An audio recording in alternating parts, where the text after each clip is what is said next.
I now call upon our Chair of Court, Fiona Sandford, to present the Right Honourable Lord Jack McConnell of Glasgow.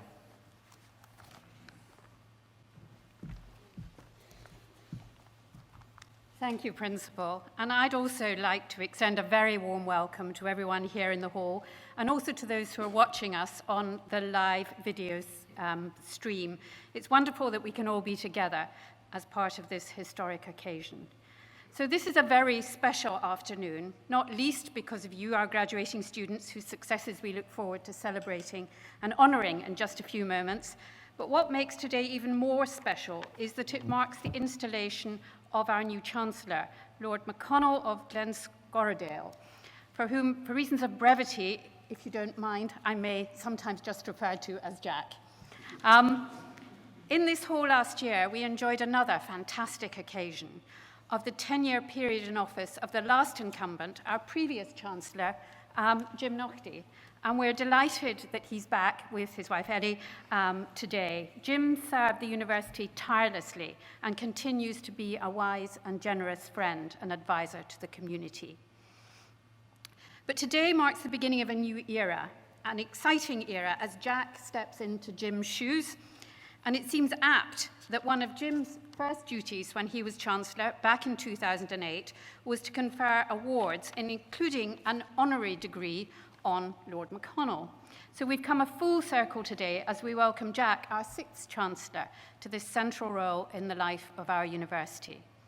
Now, I know that Jack needs very little introduction to this Stirling audience, but I'll just recap a few milestones of his extraordinary career to help us set the scene before he assumes one of the most important duties of a university chancellor, which is presiding over our degree congregations.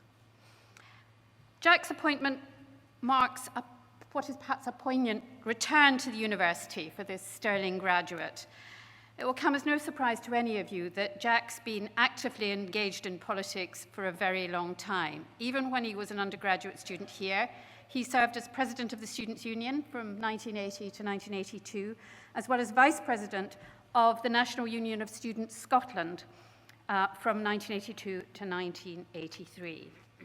Now, Jack, perhaps not known to you, but in the past few days, we've all greatly enjoyed looking back at your pink-tinged 1980 student president campaign poster, urging people to change course now.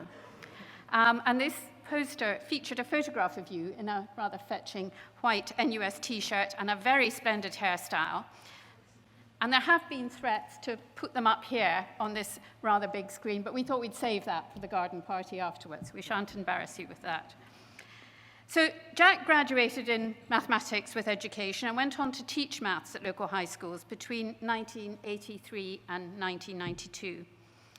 And his political career took off. Between 84 and 93, he was Labour councillor for Logie Ward in Stirling, and then leader of Stirling District Council from 1990 to 1992.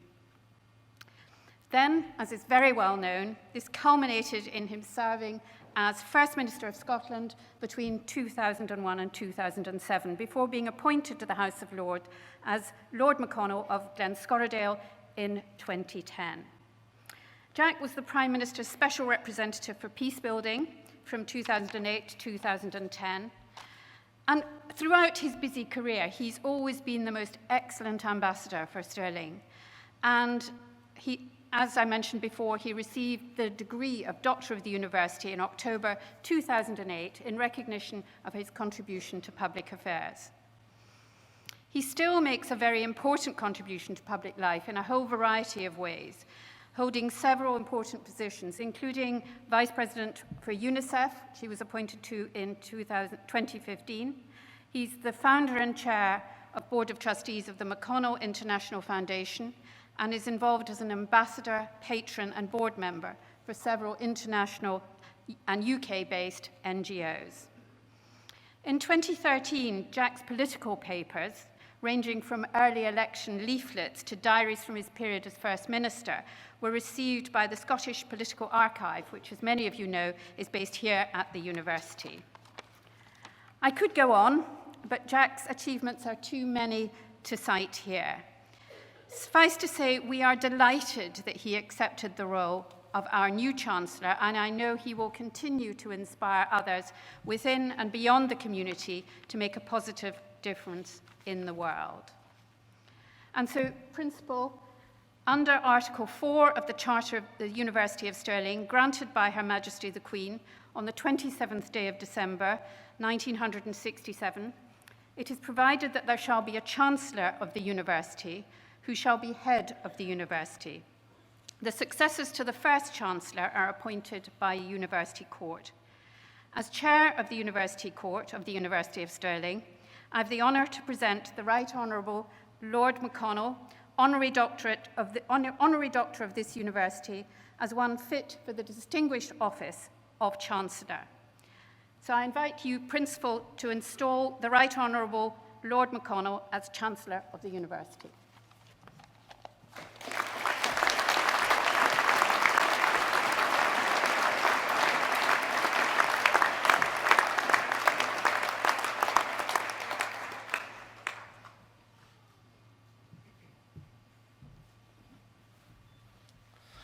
On behalf of the University, I express the deep sense of privilege felt by all members of the University at your installation as our Chancellor, and I accordingly install you as Chancellor of the University of Stirling.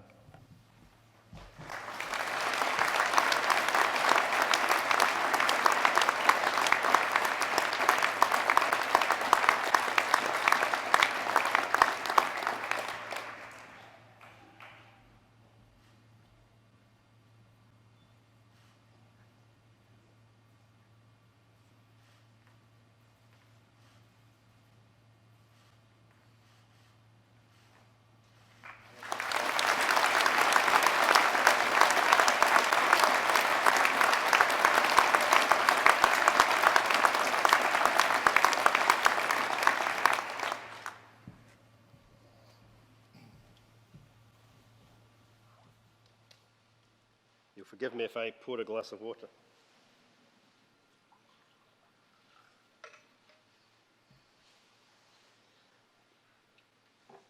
This is the moment when you hope that the speech is, in fact, indeed underneath the microphone. And the good news, of course, is that it is. I hereby declare that I will, at all times and seasons, fulfil the duties of Chancellor as required by the Charter of the University, will loyally uphold and maintain the privileges and rights of the University, and will endeavour to promote the purposes for which the University exists. In accepting the very generous offer of the University Court to become Chancellor, I would like to thank the Principal, Jerry McCormick, Fiona Sanford and the members of the University Court for the faith in me and the wider university community for the many messages welcoming my appointment. I feel very, very lucky, and I do not intend to let any of you down.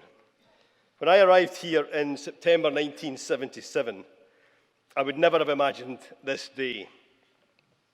I suspect some of the flatmates that are with us today as guests would never have imagined it either.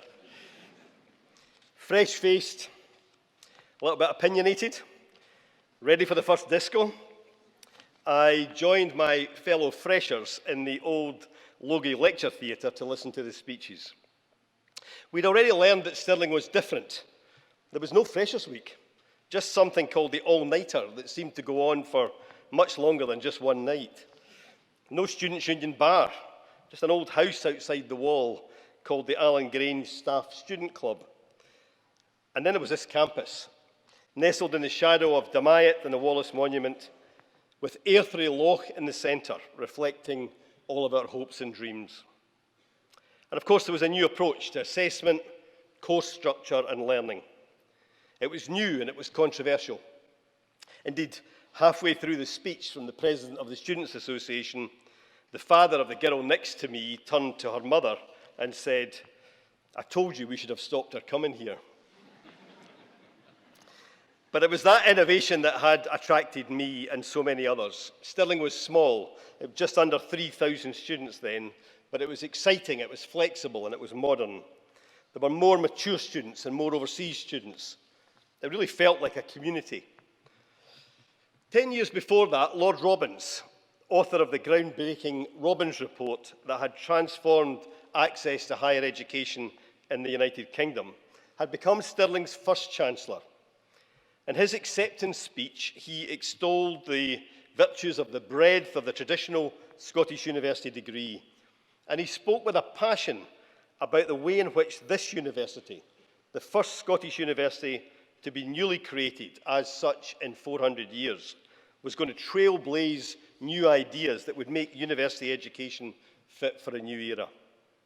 Semesters, continuous assessment, student representatives at all levels of governance, flexible departments working together instead of the old rigid divisions. I feel honoured, in fact I feel humbled to be here today walking literally in the robes of Lord Robbins and in the footsteps of our most recent Chancellor, the fabulous Jim Naughtie. I'll miss Jim's wisdom and his good humour, although I'm sure that he will never be far away. And he might have more time to press some of these politicians that are avoiding interviews just now into appearing on the radio. Lord Robbins and the politicians of the day created the wider access to university education that led to me and so many of my contemporaries having opportunities that were unavailable to previous generations.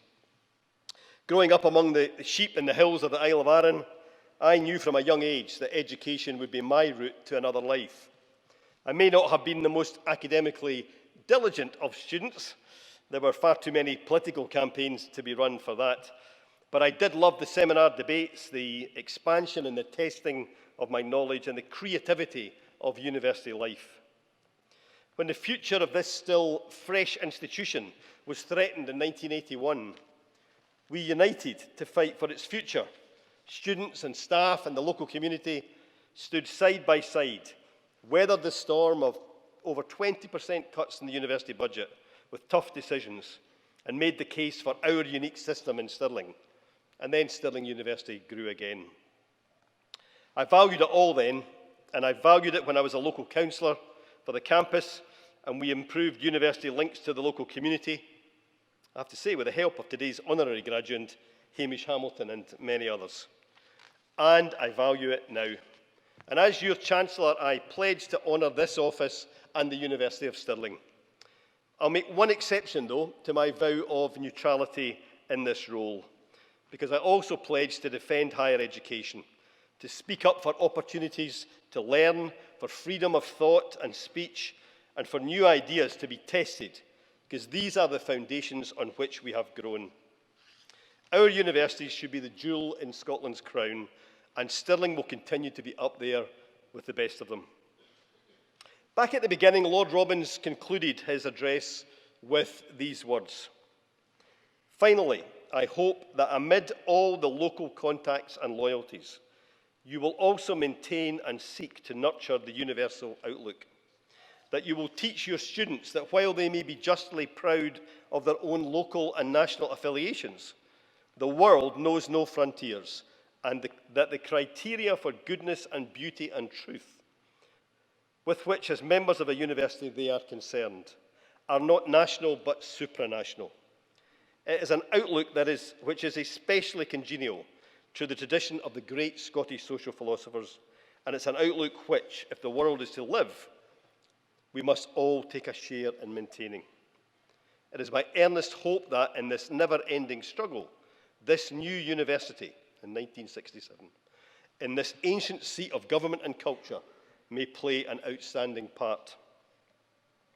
Well, the 50 years since that speech have seen the landing of humans on the moon, the end of European colonialism, the globalization of finance, the tearing down of the Berlin Wall, the global movement to end extreme poverty, and the whirlwind that has been the opening up of access to the internet. Who would have thought then that now we would be facing a future where leaders and commentators demand a world with more borders, a world where the strong compete in a free-for-all and to hell with the rest, a world where truth and honour are dispensable, climate change and global warming are ignored, and hunger, avoidable disease and even slavery still afflict millions.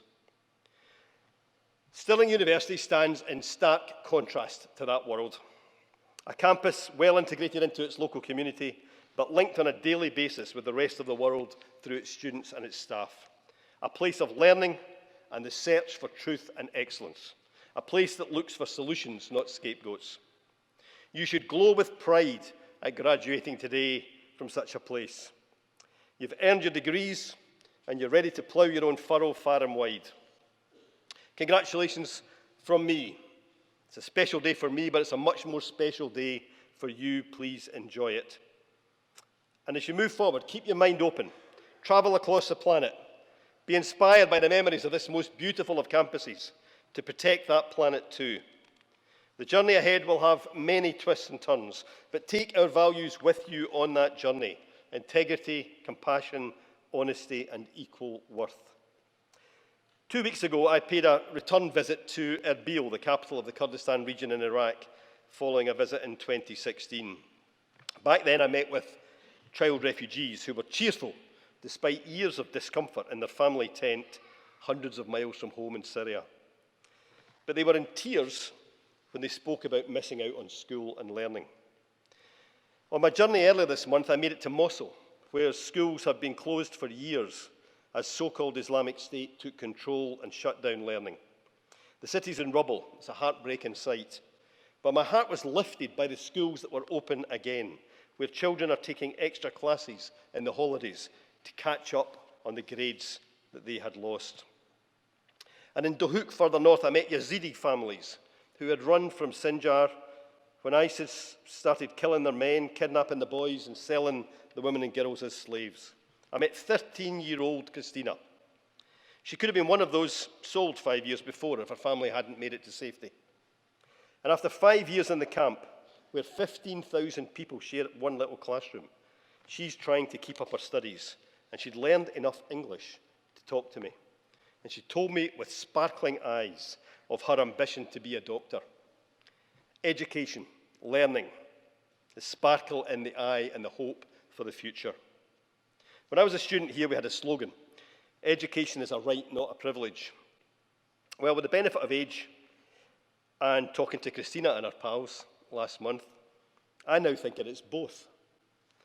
We, you and me and thousands of others who've graduated from Stirling University, have had the privilege of one of the best educations in the developed world.